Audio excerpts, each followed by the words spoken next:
Okay. Ready, aim, fire, Scott. Mr. Marc Levin That's me. started out really big time with a grand prize at Sundance 25 years ago. And it's all been downhill since then, right? You won I see trophies everywhere, so you won about, I did a story on you, it's in there, about 15 awards.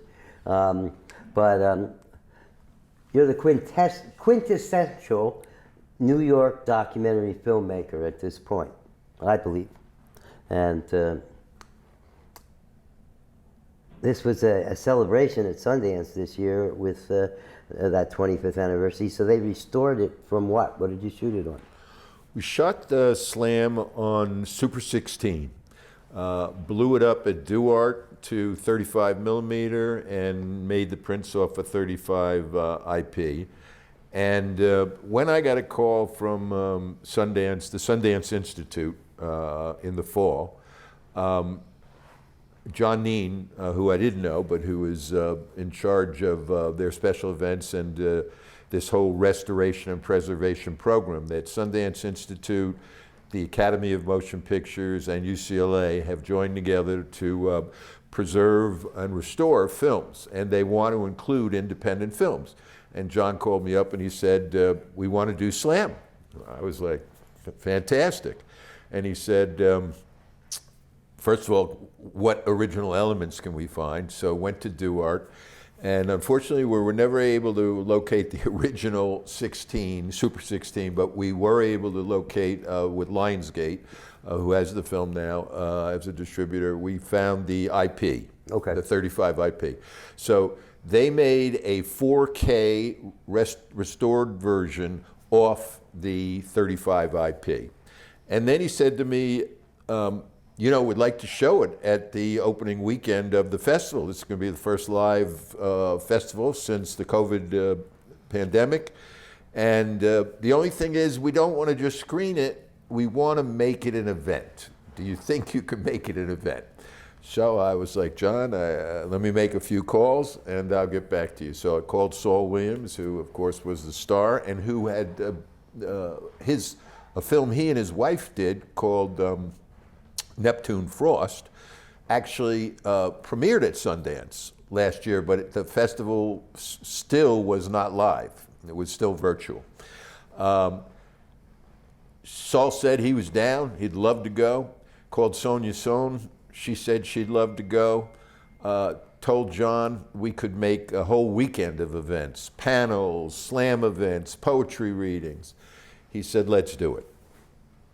So that's how it started, and it was great to get an invitation to come back to the mountaintop.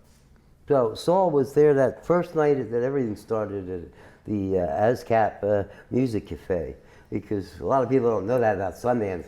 It's a great place for music. That's right. And ASCAP's been there for years doing that. And you know, I wasn't sure I would make it in time, flying out on Friday morning, but luckily we did. And that was a great way to kick off this weekend. Saul introduced a young man that we had brought out. His name was Mamalou Stewart. Now, in the film Slam, there's a scene probably 30 minutes into the film where Saul Williams is thrown into a jail cell. And then there's a kid, a teenager, in the cell next to him. And they start freestyling together. It's an incredibly powerful scene. That young man's name was Mamalou Stewart. He was 16 years old. He was facing a murder charge. Sadly, after the film was shot and done, he was convicted. He did 23 years in prison and got out just recently, and we brought him to Sundance. Just in time for your thing. It was an amazing moment when Saul, at the ASCAP Cafe, introduced him to the audience. And in his introduction, he said, I haven't seen this young man since the summer of 1997 when we were in those jail cells together. And what we're witnessing now is a real miracle. And he broke down. He was so moved by the fact that Mamalou had joined us. And Mamalou is a presence in himself, charismatic. He's What's a he do rapper. now? He performed at the ASCAP. He did too. Yeah, he did one of his music videos, which is called Beauty and the Beast, and was dedicated to Kim Kardashian, who had helped him get out of prison. So that was an incredible way to kick off the whole Slam weekend at Sundance. So was it packed there? It was packed. There was a musical performer before. It was just a spectacular moment. And you videotaped it all, so somebody did, right? Yeah, somebody did. It's on the Blowback Instagram. The whole thing? No, but part of it is on. Well, we're going to run the whole thing. Give people a treat. It was good all the way through, Go, wasn't Scott. it? Yeah, no, there's an edited version that ASCAP put out. Okay. So that's what we threw up there. But yeah, show the whole thing. It's very moving. Well, that's the thing about American media, is that there's always editing things for time or convenience. I remember once, and I wasn't overly a Hillary person, but I wanted her to win, and I saw her making fucking incredible speech. She was really on. They just cut away from her because it was time to go. All of them. Hey, like you said, that's the world we live in today. I mean, that's the great thing about Sundance in a way, is you can remove yourself. It's in the mountains. You know, it's unlike a lot of other festivals, as you know. You dress casually. You know, you're not getting dressed up. You meet people on Main Street, walking up and down. It's got a funky feel, you know, to Redford's credit. Always kept it, you know, I mean, even as it's grown. So yeah, it was great to be back there. Well, Eugene's in charge now, and Joanna, what's her name? Vicente, who's awesome talent in terms of understanding film. And both of them have taken over, like New York has taken over. Did you feel some kind of, you know, personality that they're setting into that festival? Well, Eugene hasn't taken over yet. He was there, but you know, next year will really be his first. Joanna was there. She spoke at the producers' brunch. I did a film with her actually, and her husband Jason, Mr. Untouchable, the Nicky Barnes story. I love that woman. She's great. And but the vibe was great. I mean, I think, you know, I was there first weekend. There was just so much excitement because, hey, Sundance is back, people are back, places are open, events are happening. But walking up and down Main Street, I have to say, for me personally, was pretty moving because every 10, 15 steps, it was like, hey, Mark, we were there. Hey, remember, you know, just running into people up and down. I was at the 8:30 premiere of Slam when it first showed at Sundance back in '98, you know. Wow. And I just ran into a lot of people that I hadn't seen in years, and Did they come in specifically maybe, or because they don't normally come? No, I think, you know, they're all, many of them in the industry. I did run in, like Rob Murrow, who I did a TV series with, ran into him. He was there. I said, what are you doing? You got a movie here? He goes, no, I'm here skiing. Oh, the snow was tremendous. This guy skied a bit there. Yeah, the snow, there was 6, 8 feet of snow, you know, so, and, it was and a the good weather. snow year. Yeah, great snow year, and the weather was tremendous. I mean, it was cold in the 20s, but it was clear, it was beautiful. So yeah, and you know, what do you think has changed in indie film since then? Oh, well, God, everything's changed. Streaming. Everything's changed since we made Slam. Well, first of all, we made Slam before 9/11, so that's like number one. You know, I mean, just getting on the plane to go to Slam. You know, back then, you know, didn't have to go through take shoes off, the whole craziness. But the industry is totally changing. We were there during this latest tectonic shift of, you know, now Showtime has merged with Paramount and the tech companies have taken over, but they're laying off massive layoffs. Google laid off 7,000 people. Disney laid off 7,000 people. So there are tremendous shifts in our industry. There was no social media. Right. Come on. So I mean, now everybody's going up and down Main Street with their cell phones. You know, where are you? We brought flyers then. You know, paper yeah, flyers. exactly. Pounded them on the wall. It was we still lived in a human universe, not a digital universe. Obviously, you know, the internet was happening, but in 1998, it was still, you got to be there. You got to hear it word of mouth. It's not let's go to Twitter or Instagram to see what's hot or what's next. So and the players, come on, in 1998 it was Harvey was the king of the mountain. Yeah. You know, where's Harvey? What's Harvey want? You know, and a lot of the distributors that even existed then are not even in the game anymore. Whereas now you've got, you know, the streamers that didn't exist then and are the big buyers.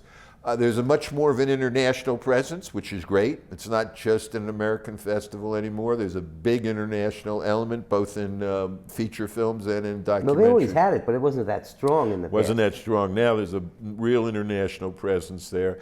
So, you know, it reflects the changes that we're all living through in our industry. But I think that this was special just because nobody had been there in, you know, 2.5, 3 years since COVID. Yeah, that was a and big it was thing. just let's, you know, and you know, it was interesting to see. I mean, some people wore masks to be careful, but most of the screenings and the parties, people were just like this. I hope it jumpstarts the business a bit because people need that. That was a really good thing to pull one off and not have it canceled or this or that. Do people still put up flyers with paper? Yeah, there are those, you know, little columns where you can see, you know, but people are much more focused on their mobile devices, you know, or their portable computers.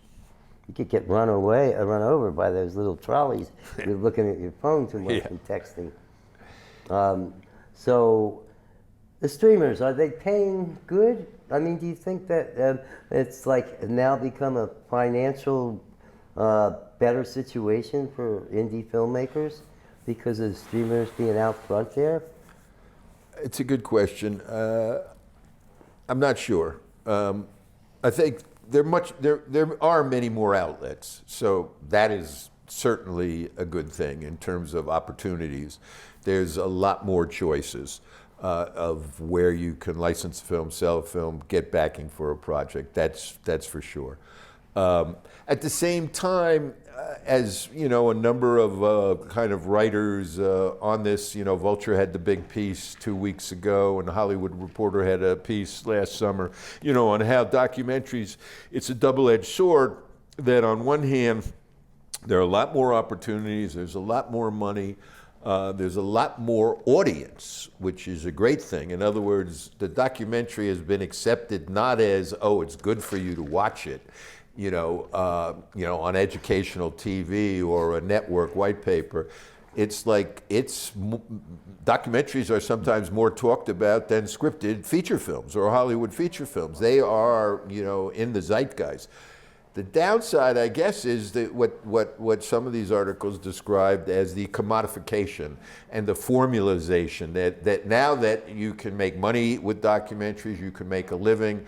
Hey, when I started and, you know, was a kid with the measles on Gimme Shelter, you know, if you said, oh, I want to grow up and be a documentary filmmaker, you know, most people would look at you and say, oh, I hope you have a trust fund or something, because how the hell are you going to make a living?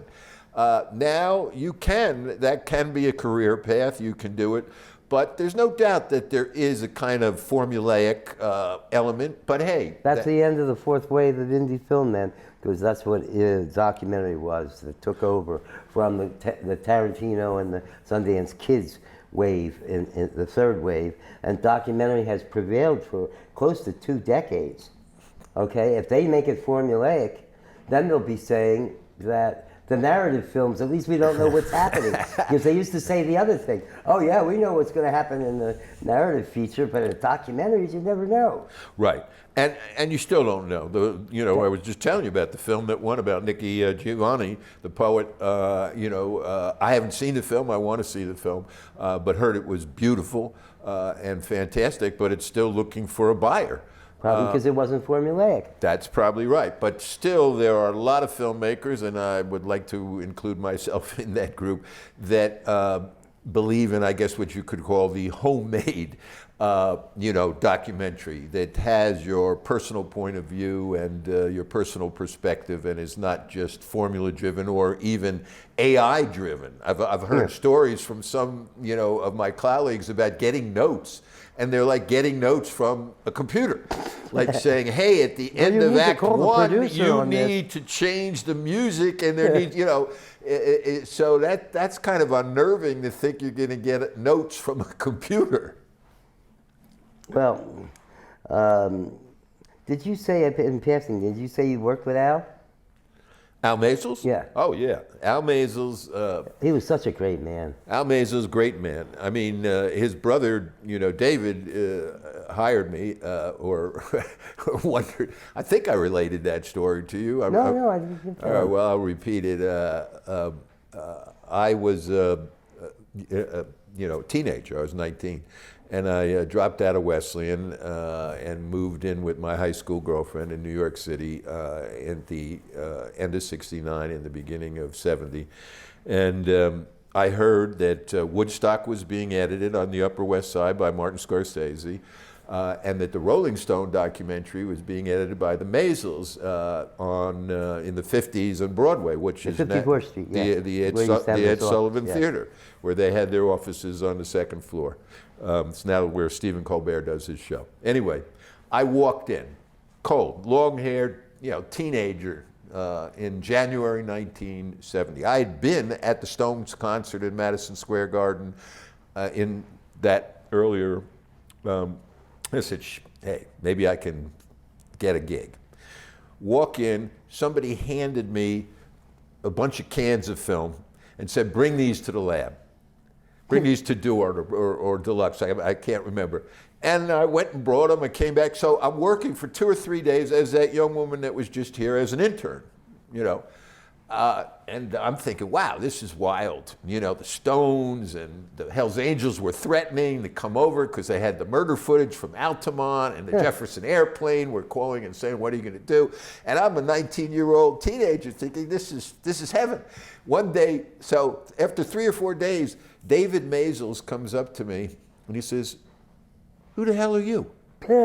So I introduced myself, and I ended up working there, through the film, and that was an incredible initiation for me. And of course, I got to know Al. Now, Al and I, became friends over the years, and we had they did a retrospective of some of my work up at the Maisels Center. I don't know, maybe 10 years ago. And Al and I did a little dialogue like this. And I obviously paid tribute to him, but I did share a story with him that he had never heard, that I'd never shared with him, about his brother, David, who had passed away, many years earlier. David and Mick Jagger had a very interesting relationship. They were very close, and look, give the Stones tremendous credit for, of course, making the film, because there were a lot of people saying, why the hell are you going to make a documentary where somebody is killed while you guys are on the stage? And so David came down with mononucleosis. I used to go to the hospital, bring a double system projector, 16 millimeter, and a small screen, and I would put the cut that the editors wanted him to see. I'd put the sound in a 16 mag track, put that on, set up the screen, show it to him, and then take notes on what did he want the editors to do, the changes they wanted. So I go in there one day, we have the screening, take the notes, and he says, Mark, we got to talk. And I'm like, okay, what is it? And he looks at me and I'm like, well, what did I do wrong? And he says, well, you got an important decision to make. And I was like, what's that? He said, Charlotte came to me. Charlotte Zwern was the genius editor and the co-director of the film and all their films. And she said, the editors are upset you're not being paid, and they're going to stop working unless I pay you. So he was looking at me like I had organized a kind of labor, a strike, when I had no idea. I mean, one of the editors probably had asked me, what are you getting? And I said, I'm an intern, I'm an apprentice. That's what it was called at that point. And he says to me, I said, David, I have no complaints. I love what I'm doing, because on the weekends, I had the keys to the place. My friends would come up on the weekends and I would show them all the outtakes of the Stones, Tina Turner, Stevie Wonder. Oh, it was fantastic. So I said, this is great. you got to make a decision. I'll pay you, I think, $80 a week, something like that, or you get a credit on the film. So I'm a 19-year-old wise ass, and I'm thinking, a credit on the film? What? I'm a nothing. I'll take the $80. Yeah. Which I did. But when the film was played at the Film Forum, 10 years ago, whenever it was the anniversary of the film, and I went and saw it, and my name wasn't on it, even if it was as an intern or assistant or whatever, I felt bad. And I told, and I shared with Al, I said, Al, that was really my first lesson in the business. Credits matter. Yeah, that's true. That's true. But Al is great man, and his philosophy of filmmaking is one that I have embraced, and it goes against the current of formalization, because see, the thing about formula is you know the beginning, middle, and end, which is okay, fine. No, for a lot of stories, especially historic stories and bios, etc. Hey, but the most exciting part of documentary filmmaking, for me at least, is where it's open-ended. You have an idea, you have a plan, you have an outline, but you're not exactly sure because you're following the story. And the story is going to reveal itself, and it's going to lead you to places usually that are unexpected. yeah. And once you lose that, you've lost the mystery, the joy, and kind of the adventure of what documentary filmmaking is all about. And in a way, for me, it's kind of a metaphor for the creative process. Now, look, you read stories about Hitchcock and other filmmakers that, they didn't even have to go in the editing room. They were on the set and they said, this is the take, and put it here and put it there. And You didn't even have to be behind the camera, and you could move with 2 inches, and if the shot was... And more power to them. I don't know how he did that. Right, I don't either, and more power. But my, own gonzo instincts run the exact opposite, which is, let's have an adventure. Let's go. We know there's a great story here, but it's unclear where it's going to take us. And sometimes things are revealed. Look at some of these films, like Icarus, that film, which was originally the guy set out to kind of do, he was going to prove he could beat the system and get on a bike and take hormones. And then he hired as a consultant the Russian doctor who had, doctored all the Olympic athletes. And the whole film went in another direction. He won the Academy Award. Capturing the Freedmen, the same thing. He was making a film about a guy who did performances for little kids on their birthday. And then he went up in the attic and he starts looking through all the stuff and realized, oh my God, this family is a little weird. There's a little sexual strangeness and perversion here. So that was always Albert Maysles', mantra, is follow the footage. And that is my mantra, follow the footage. That the footage reveals things to you that might not have been in the original outline, might not have been in the original pitch, and yet transcend that, can make it better. And one of the great believers in that was also Sheila Nevins, who ran HBO documentaries for, over a quarter of a century. She believed the same thing. You could be with her and you're screening a cut and she says, no, we're going this direction. And you'd say, well, Sheila, in the outline we landed, and she said, fuck the outline. We're here in the edit room and look at what's in front of you. That character might have been a B or C storyline, but that character is popping off the screen. That's the star of this film. So that continues to be a mantra I follow. Follow the footage. Look, if you're streaming, how many films really get streamed that suddenly people see wondrous things about it and that it actually breaks out? It's by the time it gets there, it doesn't seem like that happens very often. And it might be the in-person thing, of seeing it in a theater or on a big screen that makes a big difference. I think that does make a big difference, no doubt about it. Now, look, there's always going to be, you can't, the creative instinct is alive. Now, it might migrate, and that's certainly something that, we who have all come of age in the age of cinema, where movies, yes, and television, obviously, but now there is a new world, the 21st century, and that is a world driven by social media and driven by people watching on their phones and on their computers. I hate that. I can't see watching. But we didn't grow up with that. And so I'm just saying that the creative, there's going to be creativity. You got to get out of your underwear and try to look decent. Look, I'm with you, but that's why we're here. I see like my grandkids, my son's kids and my daughter's kids, and they're 1 year old and they're already swiping. They're already, and they're already pointing on a computer, hit that one. They already understand the digital language before they can even talk. So creativity will always be part of the human experience, thank goodness. Before we move over to technical, right? He's won 3 Emmys, 6 actually, right, for camera. So we want to talk a little bit about that stuff. So Saul Williams made a film that was in Sundance last year. Yes.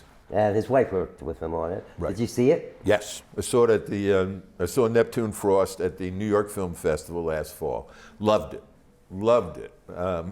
Just when people ask me what is it, I said, well, Saul describes it as a Afrofuturist sci-fi musical shot in Rwanda, and where the star of the film changes sexes and changes who's playing it. But it's just brilliant, and I think it will be one of these like midnight classics forever. What happened with the film? Who picked it up? Kino Lorber picked it up. Yeah, he don't miss a trick if everybody else misses.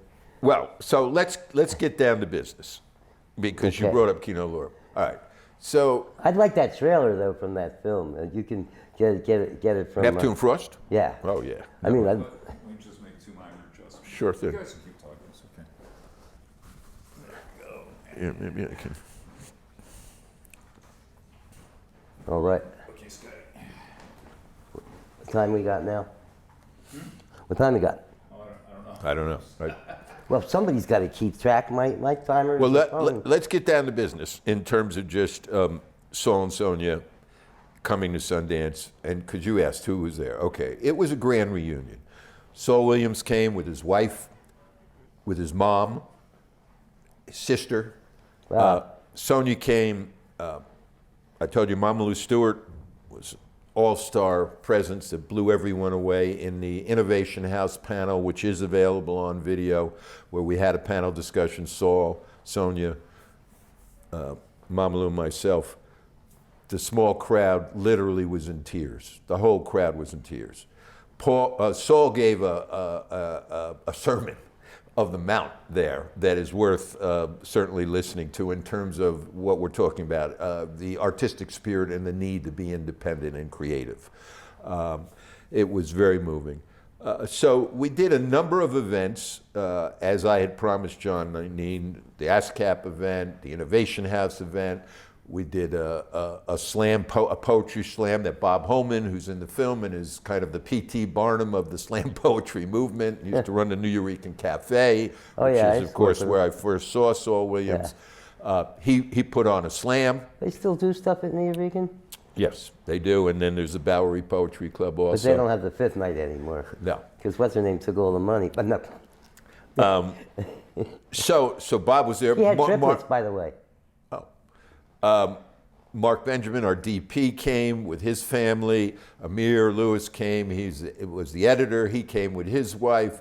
So it was a tremendous reunion of a good part of the Slam family. And I just want to say this, that what moved me was that so many people that were involved in that film have stayed true to kind of the mission, meaning they were never in this for just fame, celebrity, money.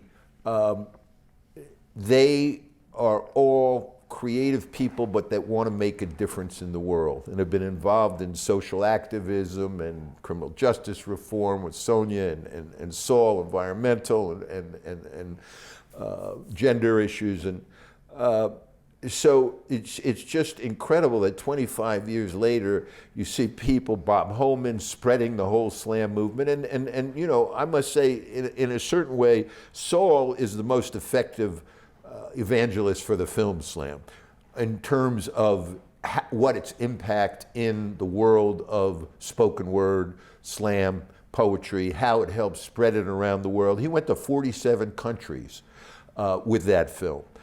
He told me a story about in South Africa. We went to South Africa, and the biggest radio station, hip hop radio station there, like Hot 97 here, the #1 disc jockey would open his show every day with Amethyst Rock from Slam. That's the poem that Saul does in the prison yard when the violence is about to break up. And he diffuses it all with this mind-blowing poem. That's how this radio station would open. And he said he did a concert there. There were a few thousand people, and they knew every word of the poem. Wow. So it was just, and then the response to the film, which we've screened on Sunday, was incredible, because a lot of people that were there had never seen the film before, and there was a lot of younger people there. And at the party that we had afterwards, and I can't fail to mention that, you know, Richard Stratton, producer and co-writer, and my partner and my brother, he was there. He came out with his wife Antoinette. Henri Kessler, who was a producer and raised the financing for the film, he came, and he was able to convince some of his partners to put up money so we could have a party, so we could have some of these events. And at the party, I talked to some of these young kids, and they said to me, they said, if there wasn't a flip phone in that film somewhere, I would have thought you shot it last summer. Yeah. It seems so contemporary, and the issues, especially in light of Black Lives Matter and all that's happened in the last few years, he said the issues and the feeling of it felt so contemporary. So we are now trying, this brings me around the Kino Lorber criterion, we are now trying to see about, because the licensing for Slam is up in April. 25-year licensing deal. Oh, that's cool. Originally with a company, Trimark, that was absorbed by Lionsgate.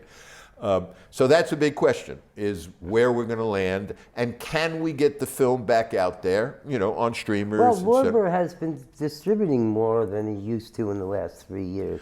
I love the guy. He's just so sharp about film. He came to the screening. Uh-huh. He came to the party. So I'm waiting. Playing the Harvey Weinstein role. I'm waiting to hear from John Schloss, who is the new king of Sundance and Cinetic, his company. About what happens there. But my dream really from this, and from seeing Mamalu and the reactions and how people reacted, what I would really love to do is to take Slam to every jail and prison in the United States with an ambassador who's been there, somebody like Mamalu, somebody like Bones Malone, who's incredible in that film, somebody like Richard Stratton, our producer, who had been behind bars, and tour that film in jails and prisons in this country. That would be my dream. God, with all those people gathered, you would think that maybe somebody decided to do some new project of some sort. Well, there was definitely talk about that, but then, you know, at the same time, there was talk. Sonia called me just a little while before you came here, you know, about how do we continue this momentum? You know, it was such an incredible 3 days. It was magical to be back on the mountaintop with this team. And she was saying, you know, she's doing this new TV series. It's on ABC, police procedural.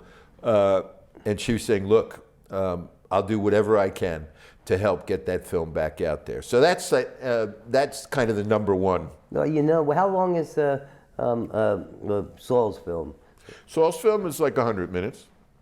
You could do a double feature. That would be, well, look, Lorber. They used to do that, Yeah, sure. the alternative distributors, because then they could give you a full date, you know, real cake. Right, and Richard Lorber, you know, used to do, I mean, he was there, so we'll see whether he steps forward. I mean, he certainly, you know, was enthusiastic. I hope it works out. I don't know about Criterion. I don't know them myself. Obviously, their premier, you know, operation. So we'll see if Cinetic can work their magic and make something happen. Well, he's got to make them think that Criterion's powerful so that he pays more, because I don't Well, think they are at the knowing, moment. knowing John Schloss, that's what's happening. But we'll just wait and see. But one thing which I shared with you, and maybe you put it up on your website, you'll decide. But we did show during the Q&A after the screening a little of the behind-the-scenes making of Slam. Now, I didn't even know we had the making of Slam until John called me, and when he called me and said, let's see if you can find the original elements, the original negative, I said, well, we should just check a warehouse where we keep a lot Did of... they make a DVD of Slam? Yes. See, that should have been there with this little section. It should have, but I didn't even know we had it. So we found the box, and of course, it's all high 8, but we digitized it all, and it was hysterical to see the behind the scenes of how do you make a film going to jail. I mean, we were in the DC jail. I don't think you could make a film like this today. I don't know that you'll ever be able to make a film where you literally, go into the jail, you bring 4 or 5 actors, but everybody else is cast with the real inmates, the detainees. You get the warden to almost be the studio head to work with you. So I'm just going to tell you 1 or 2 of the anecdotes I shared, in terms of how this happened. You just show the improbability of all of these elements. It's kind of a, harmonic convergence, and not just the talent that all came together at moments in their lives where we were all hungry to do something truly original, but the officials. And this is what happened. We made a film called Thug Life in DC. You'll see the poster out there, which won an Emmy for HBO and for us. In the DC jail, about how all the young black kids in Washington, D.C. were being locked up in the crack era, right only minutes away from our nation's capital and from the White House. And that allowed us to develop these relationships. In fact, we put Saul Williams on our crew. Saul had never been in a jail, so he was an assistant, a production assistant. In fact, when I told the warden, who's retired now, Pat Jackson, that we were going to Sundance and all this was happening 25 years later, she said, whatever happened to that assistant on Thug Life? Because I saw he was doing these poems. She didn't even know that we kind of had snuck him in so he could get a feel, he could start to develop relationships. But she was the warden and she was down. She was great. But you had to go to the head of the Department of Corrections, a woman named Margaret Moore, who was known as a real hard-ass, African-American woman, kind of a Republican, tough on crime. So I didn't know, how was I going to convince her to let us in to shoot a film like this? And she wanted to know about insurance and what happens if somebody gets hurt or stabbed, and all the crazy possibilities. I'm sitting there, she had on C-SPAN the congressional debate, because this is when Newt Gingrich and the Congress was so upset at Washington, D.C. because they had reelected Marion Barry, who had been busted for crack and gone to prison, and they were so outraged that they were defunding Washington, D.C., including the correction system. And she's the head of the correction system, and she's watching this, and she's getting angrier and angrier. And I'm trying to say, well, we have professionals and we work there already. And she's barely listening. And then she turns to me and she said, can you do it in a week? And I looked at her and I said, well, we'll try. Get out of here and go do it. That's how we got permission to shoot there. Now, of course, we found detainees in there to work with, Mamalu being, one, number of other, but there were some crazy incidents that went down. The first one was the day one of the corrections officers, we were doing pre-interviews on High 8. We do a quick pre-interview to see, is this guy good? Can we use him? What does he want? What are his thoughts about adding to this story, et cetera? This guy, Alan Lucas, who's in the film, he's the one, do the numbers. He got so upset in the pre-interview that Daphne Pinkerson did with him, and she and her husband, John, were doing this making of. He went into the cell block and he beat up an inmate. And then they had to call a code blue, which is like, mini riot. And they locked us up. The first day we were there, the entire crew had to be locked up. Oh, that's awesome. And then, get this, so then the warden calls me up. And I'm like thinking, Frederick Weissman, vice principal, I'm being called to the vice principal office. Oh God, day one, we're gonna be thrown out. Because this incident, you caused this guy to get so upset. She calls me and she looks at me and she goes, "Did you get the code blue?" And I'm like, "What?" She goes, "Didn't you get it?" I go, "We were locked up." "I'm so disappointed in you. I'm going to have to stage one for you." Which she did, which is the mini riot fight scene in the film when Saul and the guy. So it was an adventure, but I'm going to share one thing that I've shared with nobody, with you guys. Okay. There was no violence. We also shot, in Southeast, which was the hood. And we didn't have security. Maybe we should have, but we went in as our own people. In fact, we met with the OGs in the neighborhood. And it was really Richard, because here are three white guys, Henri Kessler, Marc Levin, and Richard Stratt. Three middle-aged white guys from New York saying, "We're going to shoot a film in your neighborhood." And, these guys were the heavies. But Richard got up. Richard did 10 years. Richard was in Leavenworth. Richard was there. And he told his story. It turned them around. They're like, "We're on board. You got to pass. Not only that, we're going to introduce you to some people that may be good." So we had no violence, no threats, although the final scene in the prison yard was cut short because some of the detainees were not happy. But it was an incredibly cooperative working experience for all of us, inspiring.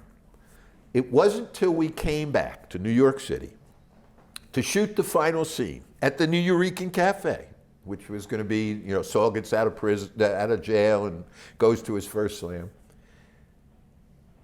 Bob Holman and Miguel Algarin, who were founders of the Nuyorican, had a beef of some sort, that I didn't know about. So here we are with an entire crew. We're about to set up for the climactic scene in a club. This was the club where I first saw Saul. And Miguel shows up with some of his guys and says, "Bob, you didn't get my permission. You're not shooting here." And Bob is like, "What the, back and forth they're going. I wasn't aware of the beef they had." Two of the corrections officers from Washington, D.C., the D.C. jail, had come up. They said, "Can we come? We've never seen, Sure, they came up. They were there. Well, unbeknownst to me, they were armed. They thought, New York City, we've never been there before, we better bring our guns. So one of them pulls out his gun and says, "Oh, boy. You're going to threaten Marc Levin and his crew, Bob Holman? We're here, we were with them in the DC jail. Nobody threatens these guys." And then one of Miguel's guys, "Oh yeah? So here we are in front of the Nuyorican Cafe, our home base, where we thought, oh, we're safe, we're back home. And you got two guns being pulled, and so we're not shooting here. We had to get another place. We got Fez. We didn't start shooting till 12 at night. We were supposed to start shooting at 12 in the afternoon. We shot at Fez. So that was one. Then the second gunplay. This just shows you how crazy the world is. Opening night of Slam, fall of 1998 in New York City. After party at Life down in Greenwich Village. In the green room, and this is a story Saul Williams shared with me while we're doing the restoration, the 4K restoration. Okay. He goes, we're in the green room, and Puffy and Black Rob, because the music for the film, which is an incredible soundtrack, Black Rob did one of the theme songs, I Dare You, and Bad Boy was part of the party, the after party. So they're like, hey, we're the headliners. This is Diddy, Puff Daddy, and I'm Black Rob, and Saul and Sonia and Bones are like, wait a second, this is the Slam after party. This is for us. So all of a sudden they're going at it, and one of their guys pulls out a gun. And it's like, you don't talk to Diddy like this. You don't talk to Back Rob. I'm not there. I'm telling you, Saul tells me this while we're doing a 4K in LA. Where am I? I'm at the floor of the club, because who comes into the club? Donald Trump and a small entourage. Henri knew Donald from the club world. Henri was a club owner at one point. He ran into Grolier. And he invited Trump. Trump comes in. Trump recognizes my father. My father had done an expose on Trump in 1990 when he went bankrupt in Atlantic City. And he had done a film called Trump, What's the Deal? A documentary. And Trump got it spiked. Leonard Stern had financed it. Trump threatened to sue him, so the film never came out. I saw that. I was sent up to New York. All right, well, let me finish the story. Yeah. So Trump goes up to my father. I give Trump credit. That's 8 years later. He recognizes, producer, and says to my old man, you're the scumbag that did that documentary about me that I killed. My father, who was, just an amazing man, but certainly the last person you would ever think would get involved in a violent confrontation, he jumps up and goes, this is my son's party. Get the fuck out of here.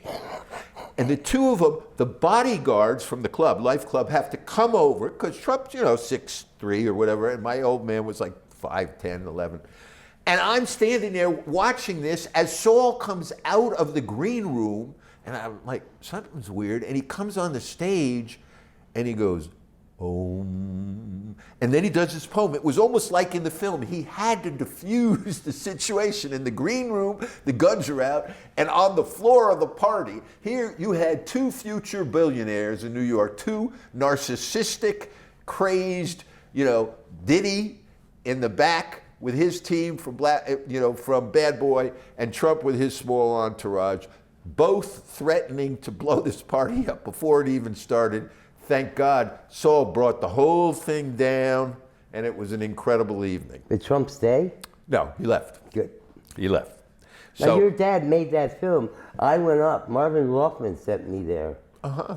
All right, because I knew Marvin as an old friend in Philly, and he's the one who sued Trump. The English always come and interview Marvin because he beat him twice. Marvin sent me up to see that film, and that was your dad who made that? Yeah, my dad and Libby. I said, they got him dead to rights, especially with those foreign workers that they didn't pay. That's right. That was disgraceful. Well, it's available now. It is available now. If you go to our website and others, Trump, What's the Deal? Libby, who was the producer with my father, somehow got it out during the 2020 election. Wow. Yeah. But just think about it. All the warnings, you can't go into the hood in Washington, you can't go into the DC jail, you guys need to hire 5 security guards, and then it's only when we come home on our own home turf that all of a sudden the madness. It just shows you how crazy the world is. You never know. Like we were saying earlier, you never know the unexpected, and that's the adventure. I can't believe that this is 27 years ago since I came up from Bucks County to see that film. I said, this guy's got the goods on him, and my old man didn't live to see, Donald Trump elected president. I'm not sure. It might have put him in the grave. My lesson from that was never invite Donald Trump to a party because he'll threaten to screw it up. And I think the Republicans are kind of beginning to learn that lesson, but I'm not sure. It's hard to say. He just keeps coming. Yeah. I mean, he's Dracula. People lend him money, and then they can't kill him off because they won't get their money back. I mean, that's amazing that he can pull that off. But your dad also had a little problem with Nixon, I believe. My dad did have a problem with Nixon. In 1970, public television, my father produced a film called Who Invited Us? And it was about the history of American imperialism. It was one of the first films that I know of that really looked at this history of American imperialism in the 20th century. And it was obviously during the Vietnam War protests. And the Nixon administration heard about it, and someone brought it to the attention to President Nixon. And he had his people get in touch with public television and say, get that off. We're not showing that, and if you show it, we're going to try to defund public television. So there was a huge controversy. Thankfully, public television stood its ground, and the film went on. But made front page stories, and my old man was in the news, and that we're talking about the same time that I shared with you that I was working on Gimme Shelter. So it's kind of crazy, and I'm looking at a project right now that brings us back to that. I don't know if you were in New York in the spring of 1970. That's what we're talking about. But after Kent State. And after the invasion in Cambodia, the whole thing just exploded. College campuses closed down. And here on Wall Street, I don't know if you remember reading about this, the anti-war protesters were attacked by the hard hats that were all working on the World Trade Center. It was called the Hard Hat Riot.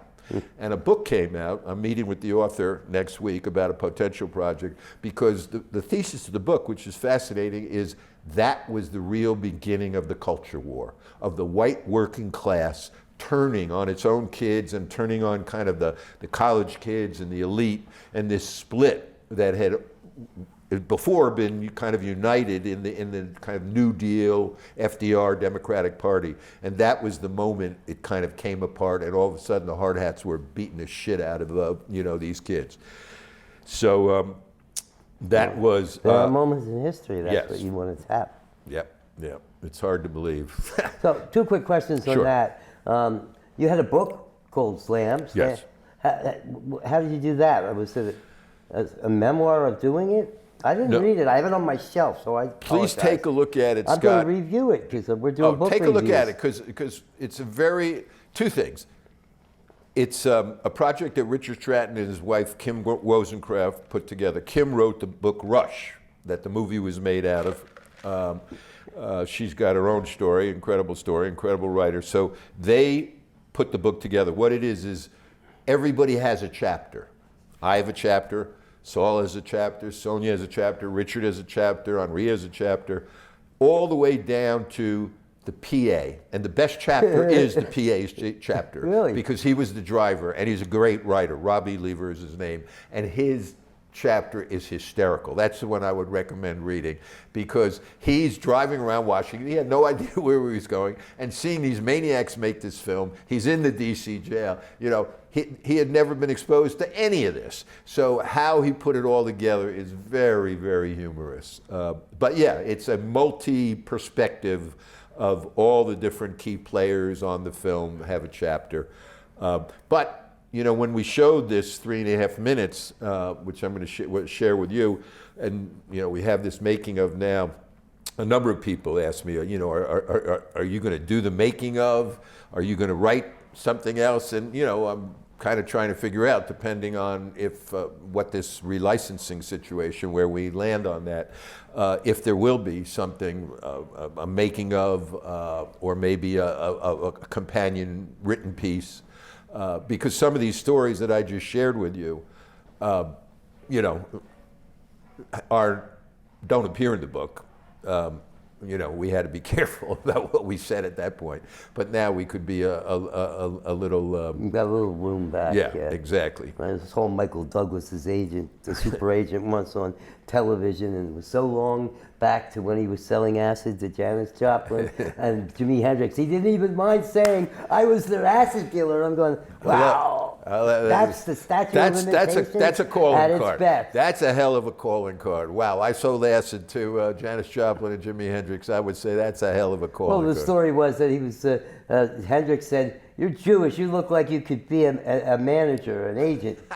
And he did. He followed his advice. Unbelievable. So the actual show, Oz, how did that Oz? relate? Yeah, I mean, was it inspired from what happened with Slam? Oh, that's a good question. Richard worked on Slam, Richard Stratton, who was our producer. I think that was inspired actually by Sheila Evans at HBO had a series that we did a number of these films and won some of those Emmys. It was called America Undercover. That was her series that ran through the 90s. And we did probably 4 or 5 films behind bars. You've seen those posters out there: Thug Life in D.C., Prisoners of the War on Drugs, Execution Machine, Gladiator Days.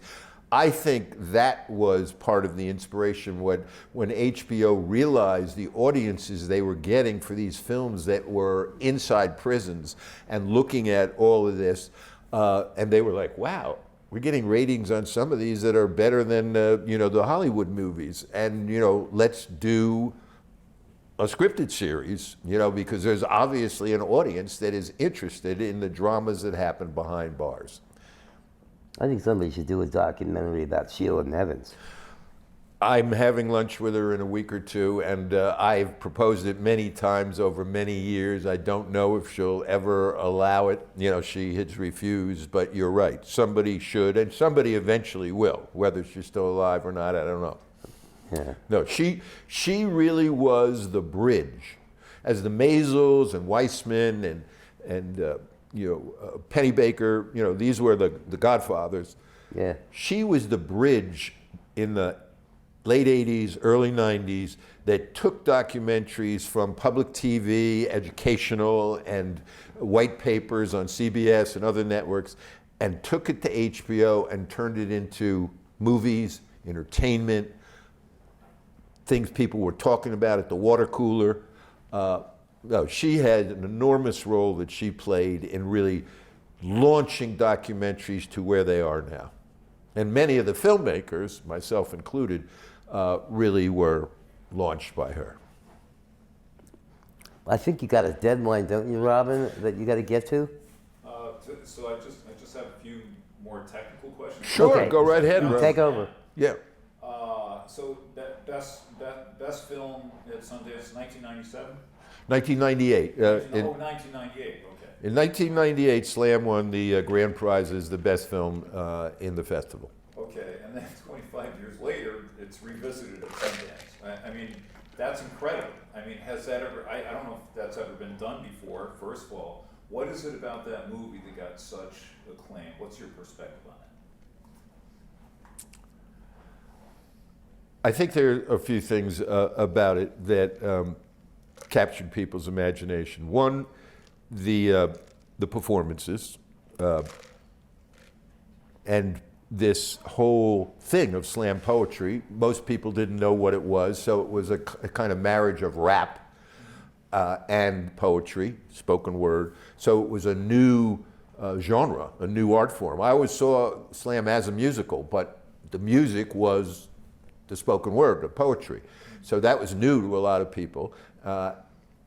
Doing it in a real jail, I think, again, in terms of cinema, bringing together documentary techniques and documentary filmmaking with feature filmmaking. I think, others have done it, but I think it was new at that point. And a lot of people were like, wow, is this real? Are these actors? Is this really happening? So I think that captured a lot of people. And then I think, the mass incarceration, this whole issue of locking up all young people of color. I mean, Michelle Alexander's book, The New Jim Crow, didn't come out until a decade or so later. The 13th, Anna DuVernay's film, didn't come out for, 16 years afterwards. So this was one of the first that said, hey, wake up, look what we're doing. We're taking talented young people and we're just putting them in cages for years. So I think, and the time, even the soundtrack, like somebody came up to me and said, there are no soundtracks like this for movies anymore, like a compilation of all these cutting edge hip hop groups that were happening back then. What genre would you call that? I think it was a kind of a new genre. It was a hybrid. My partners called it drama verite. That was a word they used. Instead of cinema verite, the documentary of following the story, they called it drama verite. In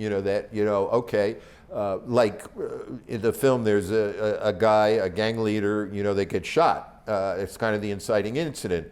And everybody thinks he's dead, but then later in the film it's revealed he survived, but he's blinded because he got shot in the eye. And the scene with him and Saul, when Saul gets out, is very powerful because he wants revenge at first, and Saul is coming out and saying, no, that's, we're past that, and that's just doing what the man wants. And that character, and this is part of what you asked, that character was a real character that these OGs introduced us to. They after that meeting where they kind of blessed, okay, you can go. They said, you need to meet Mike. And so Mike told us the story of getting shot in the fucking head and surviving, being conscious the entire time, and that everybody thought he was going to die. And when he came back, they thought it was like Lazarus rising from the grave, and no one could believe it. So we were just like, oh my God, this has got to be part of the movie.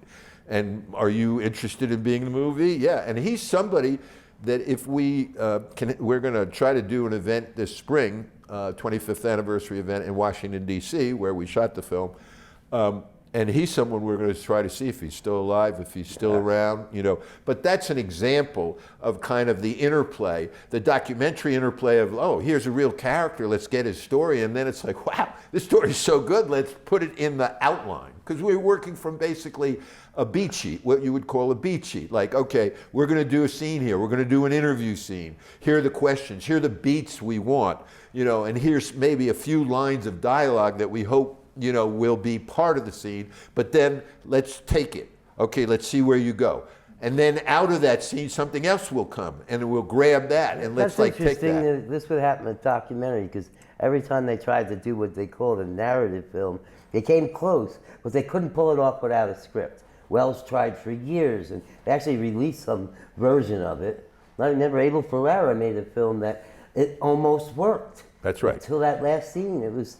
Abel was certainly, kind of part of that New York, Amos Poe, who was an old buddy of mine. Or Xmas it was. Right, that's right. Amos also. No, look, it's been out there, but it's easier to do with documentary, or it seems to be more successful to start from the documentary end. Well, that's an interesting point. And look, there have been obviously a number of people big directors who started as documentary filmmakers and, have gone on to, fame and fortune. So, but look, the answer to that question, the weirdest thing, to your question was when somebody came up to me after the screening of Slam who had seen the film 25 years ago and said to me, you know what, this is the weirdest thing. I think the film is better now than it was then. And I was like, what do you mean? And, it looks great, the restoration, they did a tremendous job. It's beautiful, no dirt, colors vibrant. But what he meant, he said to me, is somehow we've caught up to the film, unfortunately, where we're at now. Now I think people will appreciate this film more than, even though it won, obviously Sundance, went on to win the Camera d'Or at Cannes. It was never a commercial success, in that way. But that really stayed with me, this idea that now, and that's why I'm, really passionate about seeing how we can get it back out there. But that he said, that's important, because he said to me, it plays better now than it did then. Well, look, it's positive. I mean, it's like a kind of like a. Well, it's just people are rap, right? And you take a film like this, and it's counter to that.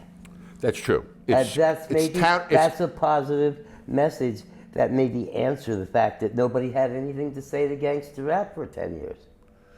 I don't know, but that's an issue. They got to stop killing each other. Well, that's for sure, and I think that was because that's ruining art in general, because it'll spread.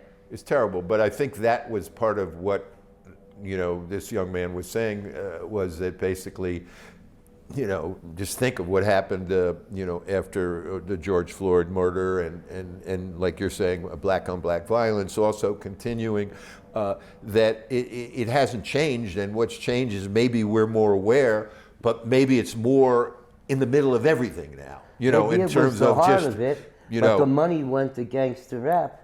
Yes, well, the money is always going to go to, I mean, here's a line from an audience research of Slam when you ask me, they do these audience research screenings and, okay, what'd you think of the film? I don't know. Well, did you like it? Didn't you like it? I'm trying to figure out, well, what, why? And the guy looks at me and goes, it made me think.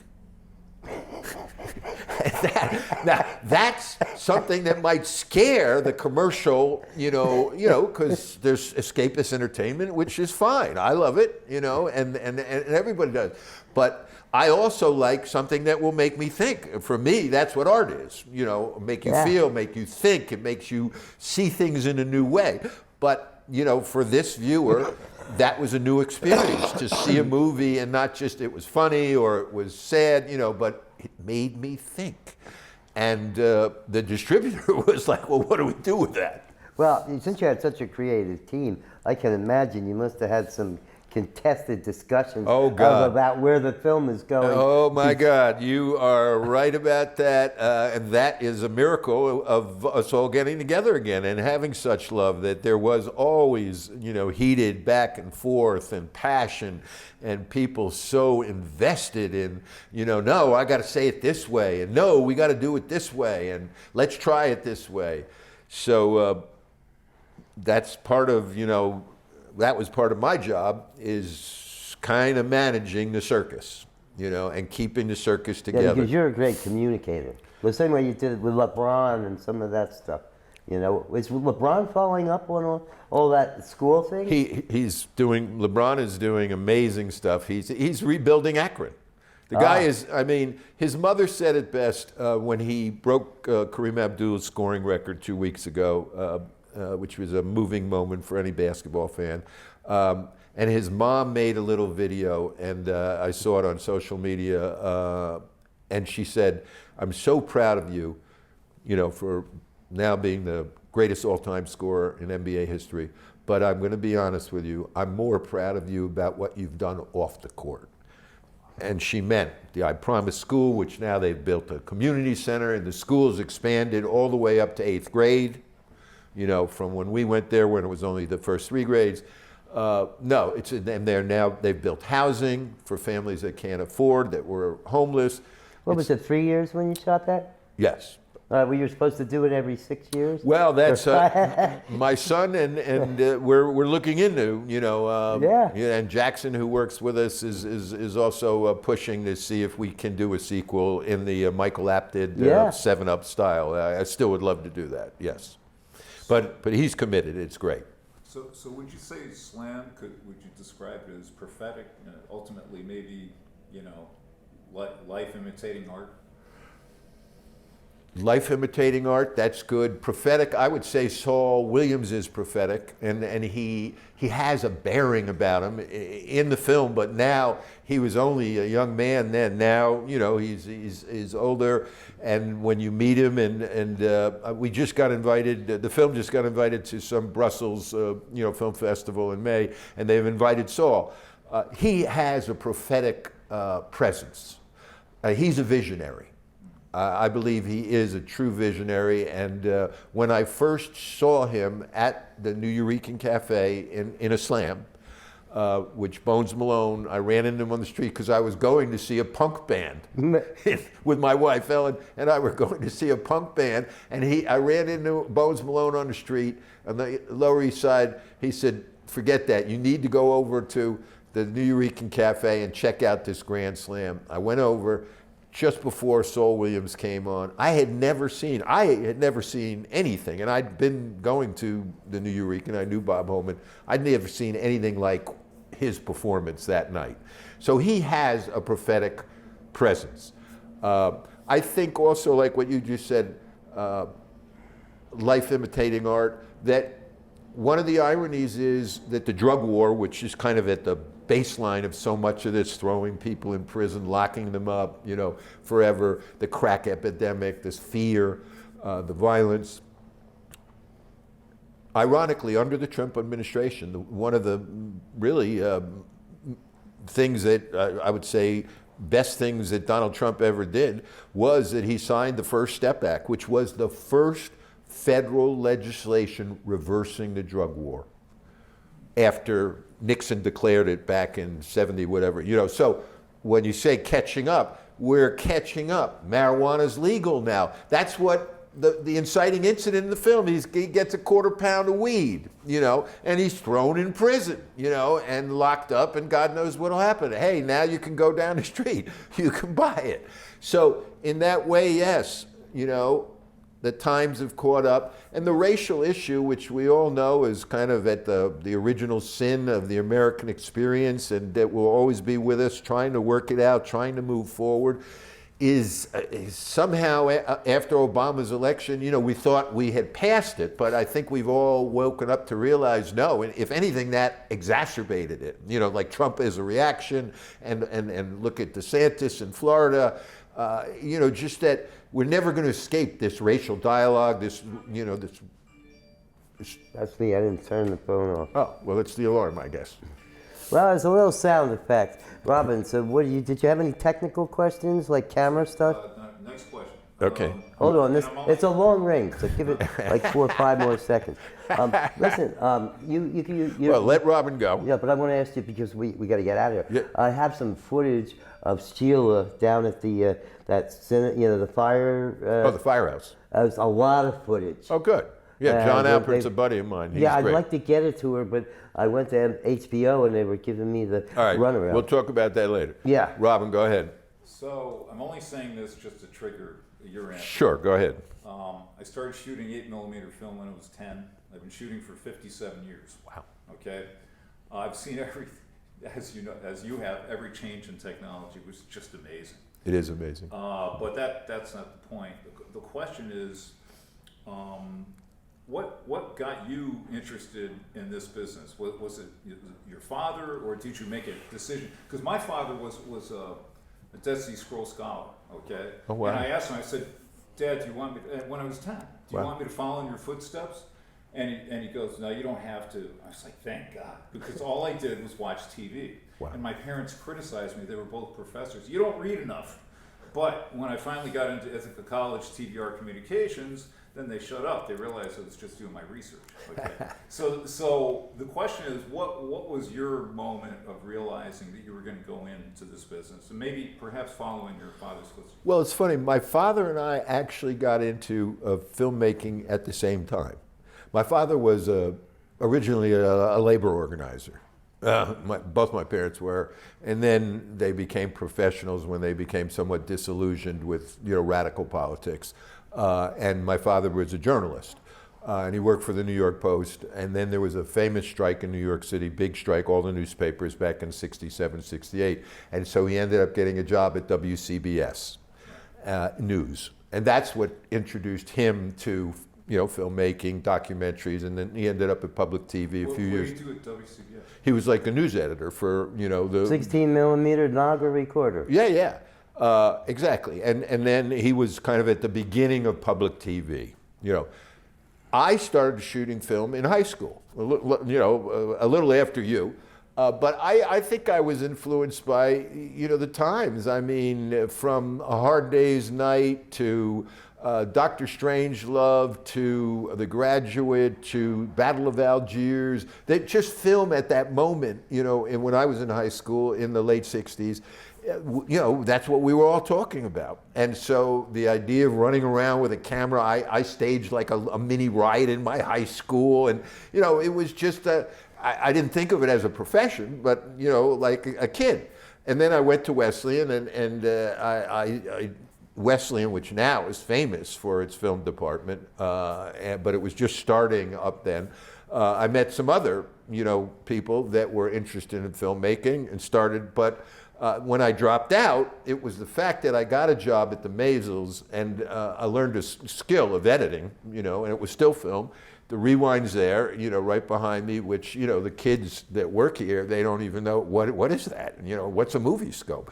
But when I saw in the editing room that the Maisels were only going to make a 15-minute promo film for the Stones. That's what they were hired to do. But then they found out that they had the murder. They didn't even know, because they had 10 cameras at Altamont, and it wasn't until the film came back from the lab, you're screening the dailies. Holy shit, there's the Hells Angels stabbing that poor young black man. Well, he had a gun.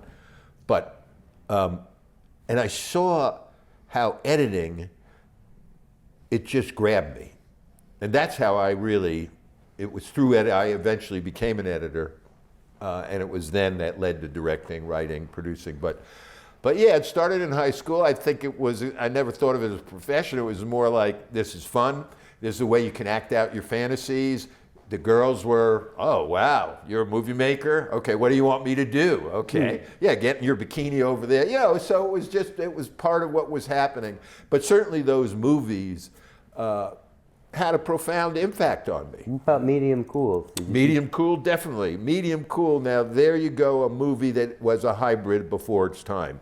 Using the 68 footage at the Democratic Convention and marrying it to a dramatic story with actors. How'd you feel when you first saw that? That definitely was an eye-opener. Battle of Algiers is another one. Watch that. People see that and they think it's a documentary. And what's amazing is that film is shown at the FBI, CIA. That is the classic of trying to understand terrorism and insight into what a real insurgency is and how it works. That is the classic. My mind was blown. I think I saw that as a freshman at Wesleyan, and I was blown away. I'd never seen anything like that film. So yeah, that drew me in, definitely. Oh, so now here's the technical stuff. What are your favorite cameras to shoot with now? Are you shooting with Aries or yeah, we're shooting we're shooting with the Red, the mini Red. We're shooting, when we're just running around, we're shooting with both the FX, the Sony, and with the Canon C. Which FX? 6? The FX6, yes. Yeah, 6 is sweet. Yeah. Very sweet. But the Red is, these mini Reds are, I forget there's like a whole group of them now. I mean, it's just impossible, but shooting in 4K, then going to 8K, it's like, how many K do you need? When so many people are going to be watching it on. Well, they were going to do 6K in the on a middle. phone. Why? Yeah, I mean, it's the technology. I'm curious to see where it goes. Like you said, autofocus. That is, that's certainly a nice benefit. I mean, it is interesting. When you look back at when we worked in film, obviously, like now you can do 100 versions of anything. Whereas in film, my job as an apprentice on Gimme Shelter was reconstitution. In other words, what's that? It's like when the editor cuts the scene, there are all the trims and the clips and everything, and you put it back together so that if they're going to change the scene, which they're going to do, they can go back and get the camera roll and the sound roll, and they're in sync, and then where there's missing footage, you put in slugs. But, that was my job, and that was an incredibly consuming job. That doesn't even exist anymore. You just make a copy like that, that's version 1, version 2, version 3, version 4. So, well, you can do hundreds of things, but can you do running the film backwards yet? That is an interesting effect. That is a very interesting effect. Look, when the first transition happened, I was, a film snob, like many, and there's a sensuality to film and a sensuousness in the film image, and some of the early video, was cold. Like soap opera, kind of cold. And even some of the super high-tech stuff that they do when they shoot the film at 78 or, I don't think it adds to it. It distances you in a way. It's so clear. There's something about the 24 frame that, there's a certain softness and sensuality to it. And then there's the tactile. Starting as an editor, you had the film in your hand. You look at it in the movie scope, frame by frame. And I was one that was like, oh, video, no.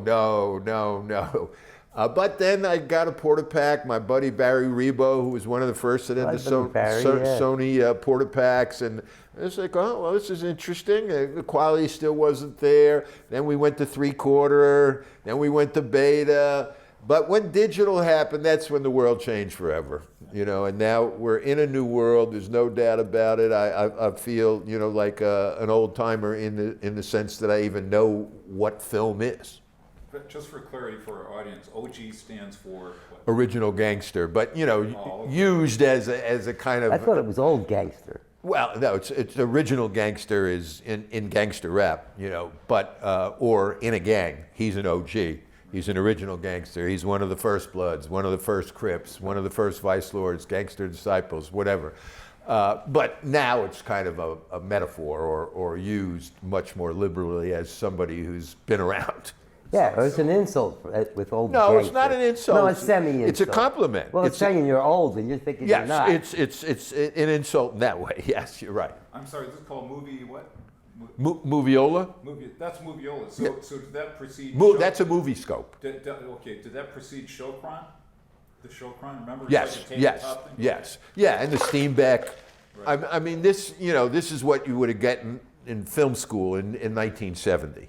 You know, is here. You can look at it on a movie scope. We had it in 1982. Moviola was or so. upright, and then the Steenbeck flatbed, you Yeah. know, and then a variety of flatbeds, and then video. In fact, I didn't even remember this, but Amir Lewis, the editor, reminded me on Slam. We shot it on film, shot it Super 16 with an Aton and a Nagra.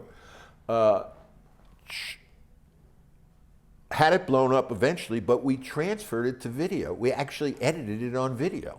I didn't even remember that. And transferred it back? Yeah, and transferred it back. And They- it still looked like film.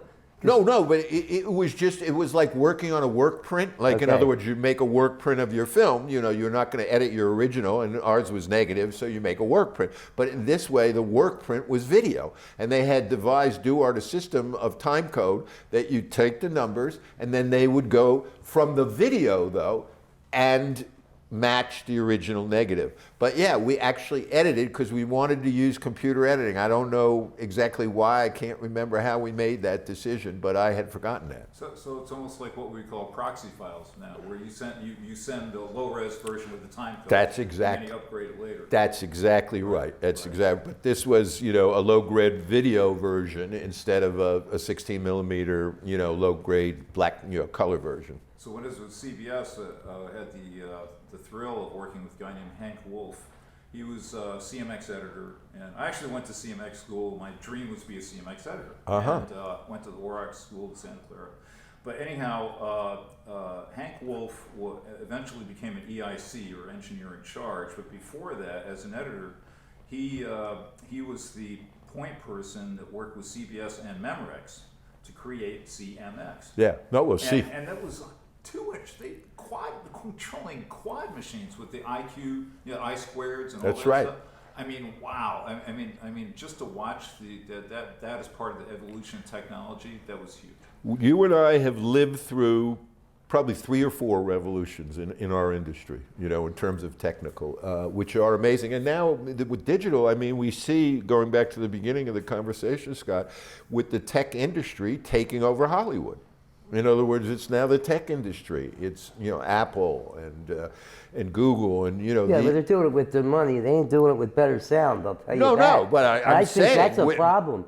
It's so easy to get a good picture on these things, but are they doing good sound? Well, you know. So the funny thing is, you mentioned Portapack. So in 1977-78 at Ithaca, we shot the first video ever shot and edited film style. It was a dramatic show about football. The big mistake was starring me, and 'cause I actually played for college football. But anyhow, and I got some. One of the reasons I played football is to get to know some of the players, and I recruited them to be actors, which is pretty cool. That is. But that was really the ARM 440 Sony editing system. It was one of the first 3/4 editing systems. So we edited on that. But the problem is no time code. It's all frame slippage. That's so right. every edit, and you can imagine quarterback taking the hike, throwing the ball, and then the ball being caught, and then 2 guys tackling that guy.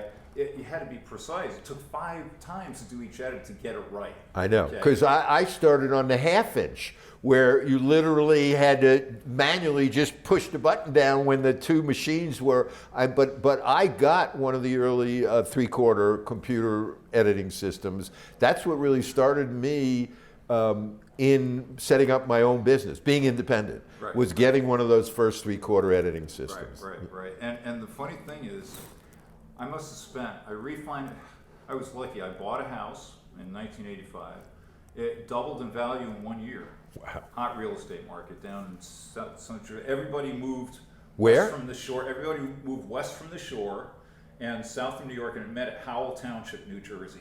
There were 10 developments being built at once. You get off the bus, you can taste the dust in the atmosphere. So we bought from U.S. Homes, and the vice president said, your house is going to double in 1 year. It went from 129.5 to 238 in 1 year. Wow. Refinanced for $100,000, and I bought all my equipment, 2 crews with equipment, and editing system for $90,000 now. Recently, I bought, for a $1,300 lease, I've got Adobe Premiere with 27 apps. I know it isn't. I just can't believe it. It's true. Well, that for a new generation, there's no financial prohibition of making your own movie. In other words, a kid can make their own movie, on their iPhone, and they can shoot it on their iPhone, and a few have. Now, what do you think about that? That I could think be a good thing. I think. Look, I have to believe. Hopefully, in the end, it is a good thing. I think, in a way, we were lucky. We lived through this transition. We survived it. Many people didn't, especially people that big time investments in post production houses that ultimately were like, hey, nobody needs it anymore. Nobody needs a 2-inch to 1-inch. Nobody needs all that. But I think of it more like publishing. In other words, and Gutenberg, and that, okay, it's democratized. More people can make their own movies, just like anybody can write a letter or write a book or write a song, get a guitar or get a keyboard and create beats. So I think ultimately it's good, but I think some things will be lost. Certainly some of the specialness of what we did and kind of how we operated, is going to change. And those of us who are lucky to be part of all that are going to miss it. And certainly the theatrical side of it, I think theaters will always be there. There will always be that sense of people getting together and experiencing something together. But it's not going to be like when we grew up, where it might have been the formative experience, like when you asked me what were those movies that I saw as a kid. And certainly as I was 12 or 13 when I saw Strangelove, and that shaped my whole view. It still is my view. You can scream or you can laugh. And he went down riding the bomb, yahoo! That's still, and we'll meet again. It's just, I still hold on, and I was 11 or 12. That and Catch-22, reading that book, somehow those two things. But now maybe kids will be more shaped by TikTok or, what they see on social media.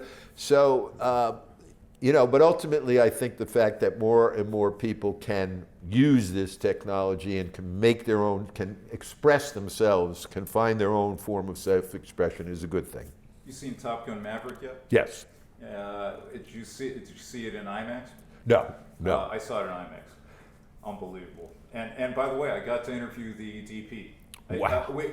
He won both Film Critics Circle and National Board of Review. He's guaranteed the Oscar, obviously, for best cinematographer. No, it's an incredible cinematography. But he's originally from Chile, but he's as American as apple pie. And he was and my favorite director is Tony Scott. Oh wow! And he said he got to work with Tony as a gaffer for 3 movies, and was definitely influenced by him. So that's the type of stuff we like to do, because here's the thing: we have access to the best cinematographers in the world because they get the awards at the shoots that we cover. Right. And nobody wants to talk to them. Well, I do. So I like to talk to producers. That's how it's got spawned. The other thing, you guys were talking about reverse motion in film or something. Right. Did you ever see Enter the Dragon?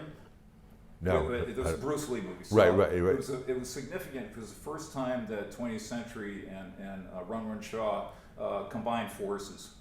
So instead of seeing those quick zooms and stuff like that, it had the polish and it had the director was fantastic. But there was a scene where Bruce Lee theoretically jumps backwards into a tree, and you could tell. You and I could tell it was reverse film. Right. And they add a sound effect of whoosh, and I saw it in a theater with all black people, okay, and in Times Square when it came out, and some guy goes, "He should have been in the Olympics, man."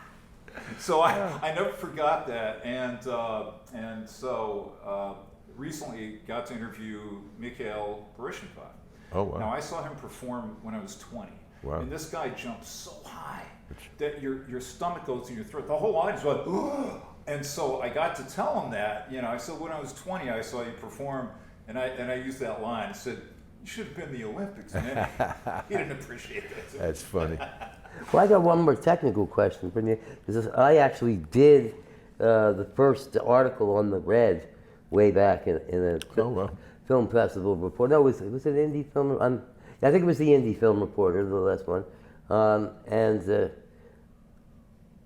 There is, I didn't even know they were around anymore, but Oh, yeah. they do have one thing, I think it's more unique to them. Don't they have a kind of a setup where you can, with metadata, remember all the settings that you could, Yes. in terms of the Yes. color, whether it's Exactly. hot or, Yeah. and the other ones aren't as good at that. I think almost all of them have that now. I think that's even coming to a consumer now. I mean, that's like what we're talking about, is how these things that used to be professional, or how an editing system that used to cost $150,000 now you can get for $1,000 or less. I mean, it's just unbelievable. There are, like he said, he had to invest $100,000. I think I bought that 3/4 system for, I don't know, 20 or 25,000. But right. you get Premiere. I don't know, how much is it? You get Final Cut, Avid.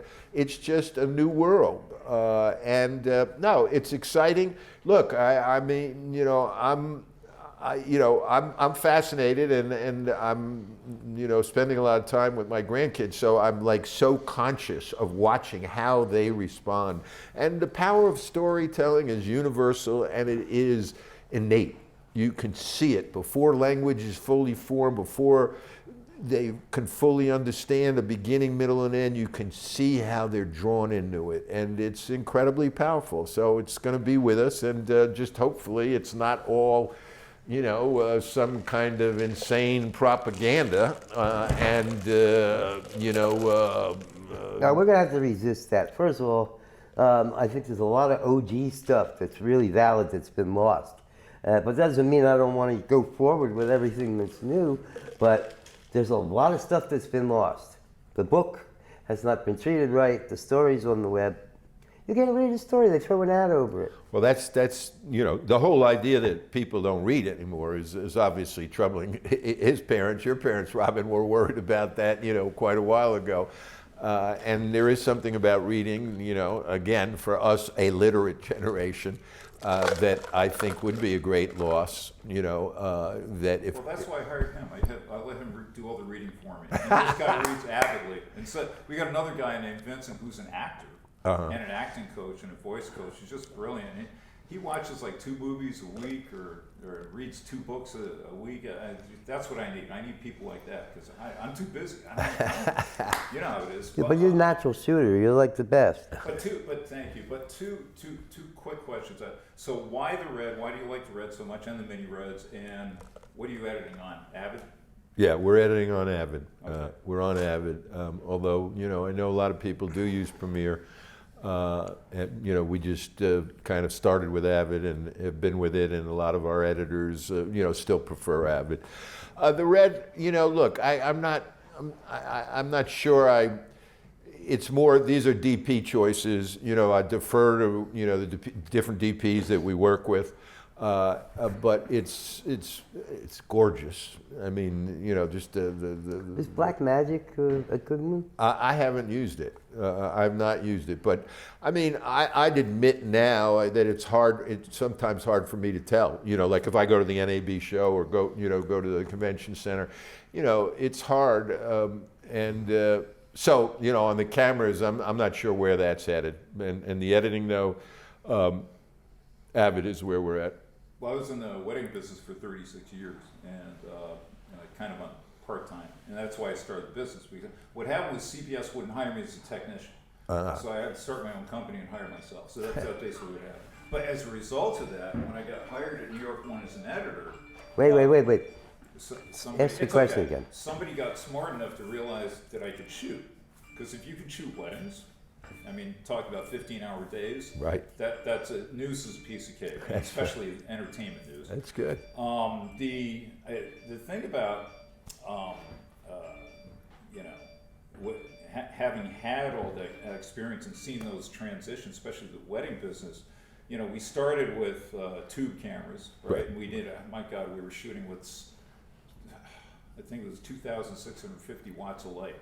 Wow. Okay, we would literally get kicked out of the place. We had a rolling cart, we had to plug into the wall, we had a guy watch and make sure nobody tripped, otherwise we get sued. Right. You know, but then all of a sudden we went portable, lower light cameras, and now, my God, you know, with the Canon 5D Mark IVs, and then you got the Sony A7 III. That's right. But everybody's switching to Sony now. Sony is grabbing the entire market. Are they? Even the photographers switching over to Sony cameras. And Really? Yeah, I've always been worshipped Sony, and one of the reasons is when I was at CBS, they used to train us for, you know, in case the technicians went on strike, and their motto was research makes a difference. Huh. And I love that. I love that. But anyhow, Scott, you got anything else?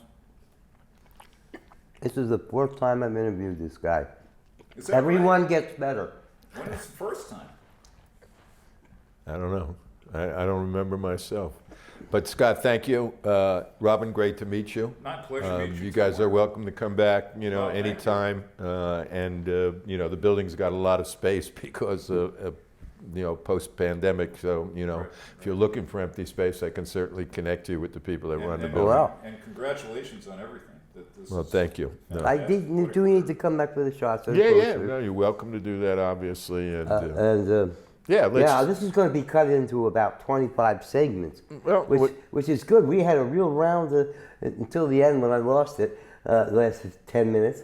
We were like perfect. It was No, look. everything was rounded. You know, you could go from one point to the other because you don't want to run more than 6 or 7 minutes on the web. Right. Look, I hope it works for you guys. I appreciate it. And, you know, I hope that Slam does come back, that we can continue this momentum. And I'll keep you abreast of other things. There's, you mentioned John Alpert's, the city of New York, the Department of Records is actually trying a film I did in 1978, 79. I was in the Seed Arts program, which was like the last federal jobs program, you know, that was in the Carter administration, where they hired 500 artists in New York City and paid $10,000 a year, to, you know, to do your art, but you had to give back to the community also. So I was the head of the media group. There were like 15 media people. I did a documentary called The Federal Artist on that program. And it ended up on public TV. But anyway, you know, that's years ago. But somehow the City Lore, this group that kind of collects New York history, they got a hold of it, and now the New York City Department of Records, which I guess is where a lot of New York history is. So they want to take the federal artists and screen it at John Alpert's firehouse. They're talking to them right now. Yeah. So we'll see. They're really upgrading We'll that see place about that. anyway. And then I got a film that, you know, where hopefully we'll be in Tribeca in June also. So, you know, I'll keep you posted What can on you say about that? Nothing? That's great. Not right now, but Okay. you know, hopefully we'll see what happens. But All yeah, right. so I'll keep you guys in the loop, and we'll go from there. By the way, we just got approval to shoot a documentary in Australia early July. Approval from my boss, George Whipple, to actually take the time to do it, but it's about racism against the Aborigines, which Oh, wow. apparently makes this racism here pales. If I can. No, I've heard it's pretty bad. Yeah. And it still exists. Right. That's the hot. No, I know that because of that tennis player, Nick Kyrgios, who is, you know, part Aboriginal. Wow. And he's a big tennis star, and he's spoken out about that. Wow, that's interesting. Yeah. And the other thing is, I'm also working on something, been working on for years, about TWA 800. I don't know if you remember that crash. Oh, God, yeah. And I don't know if you heard the theory about it. But No. the theory was it was a U.S. Navy missile that shot it down. Oh. The CIA and the FBI conspired to create this theory that it was a spark in the center fuel tank. Right. And total bull. But anyhow, I got two TWA mechanics. One of them was the one that walked off that plane alive. And he said everything the CIA said was. But anyhow, we had those interviews. And Wow. we also interviewed the guy that wrote the conspiracy book about that. But my point is, with this, we started talking about how we disguised their identity. You know, how we Right. did it so you couldn't see their faces because the feds are after you. Were keeping an eye on these guys. Damn. And we don't have to change their voices because the first guy had laryngitis. You know, so we talked, and then we just let them talk. Great. No censorship. So Wow. that's what it's all about. You should see All a right. film called Cyberpunk. If you ever saw that, it had William Gibson in it. I heard about it. Right, but the faces they put on the dark web type people Yeah, were fucking awesome. It was- yeah. No, those were Yeah. great. yeah. All right, I got to get so- back to work. Yeah. All right, this was gentlemen.